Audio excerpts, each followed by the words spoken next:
June 20th, 2022. Shocking news was reported on CNN, an American news channel. An extreme drought has lowered the water level of the Mosul Dam along the Tigris River in Iraq, revealing an ancient city that was hidden underwater. Research results revealed that the historical site was a prosperous empire in ancient times, and it was presumed to have submerged after being destroyed by an earthquake. As a result, the ancient city disappeared without a trace and was hidden underwater for thousands of years. The find is one of the most important archaeological discoveries in the region in recent decades and illustrates the success of the Kurdish-German cooperation. With this, we now have the key to the veiled ancient civilization, the Mittani Empire. Head of the Kurdish-German research team, Dr. Hassan Ahmed Qasim, was certain that the discovery would fill the empty void in ancient civilization studies. The reason why he could not hide his excitement was because the unearthed ruins were none other than the traces of Mittani Empire. The Mittani Empire was a great power that ruled the entirety of Upper Mesopotamia 3,400 years ago. Archaeologists tend to use Egyptian records as a reference when studying ancient civilizations. Now, if we take a look at the ancient Egyptian diplomatic documents, Amarna letters, we can see that the king of Mittani Empire was on par with the Egyptian pharaoh, and that is because of the special treatment given to the king, something the other kings from neighboring kingdoms did not get. We can get a grasp of the Mittani Empire's status at the time, given the fact that a king from a foreign empire was able to enjoy equal status with the pharaoh, the divine ruler of Egypt, and that they had joined alliances through marriage several times.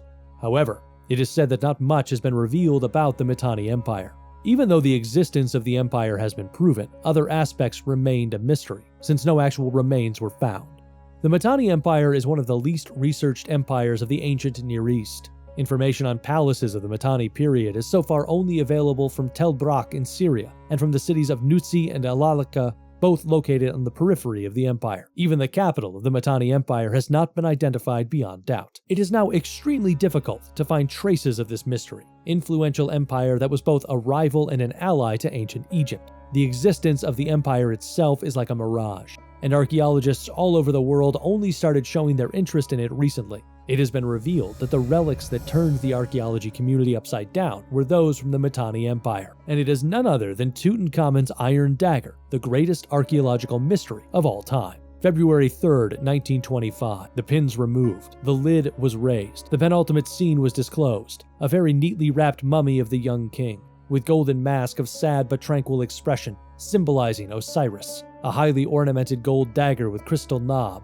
lying along the right thigh. The dagger, unearthed after 3,000 years, had not rusted. It looked as good as new. The relics discovered along with Tutankhamun's tomb caused a huge controversy in academia. Those relics were none other than two daggers. One of them was made of gold, and the other was made of iron. The existence of the iron dagger had left archaeologists puzzled, and that was because Tutankhamun lived during the latest stage of Bronze Age. Ironwork did not exist until later in ancient Egypt, meaning it was impossible to make an iron dagger at the time. For this reason, it is considered a relic that transcends time. Following the discovery, suspicions were raised about the materials and the origin of the dagger. The unsolved mystery took a new turn in 2016 thanks to the researchers from the Polytechnic University of Milan.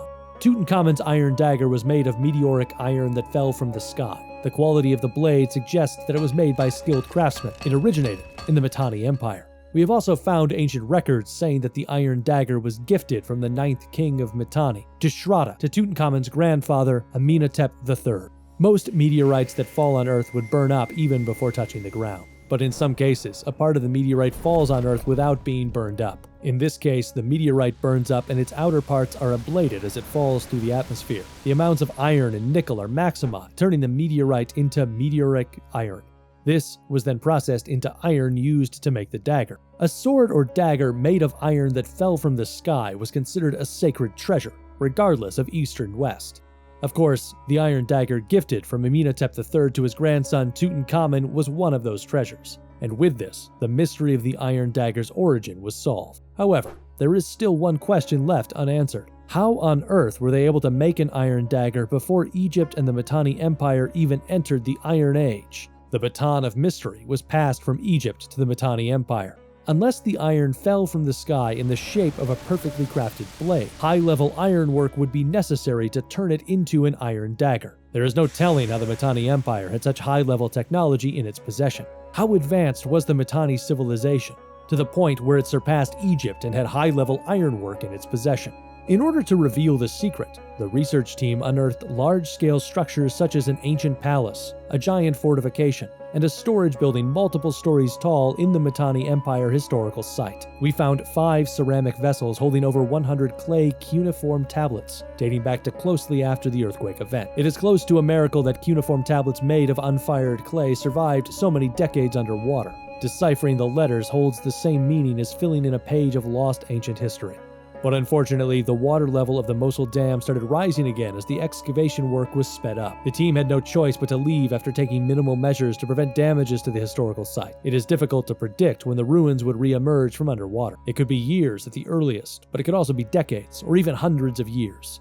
Is the ancient civilization that emerged from underwater after thousands of years really sinking back into the water just like this? And does the key to revealing the Lost Empire's secrets actually exist? This has been Strange Night.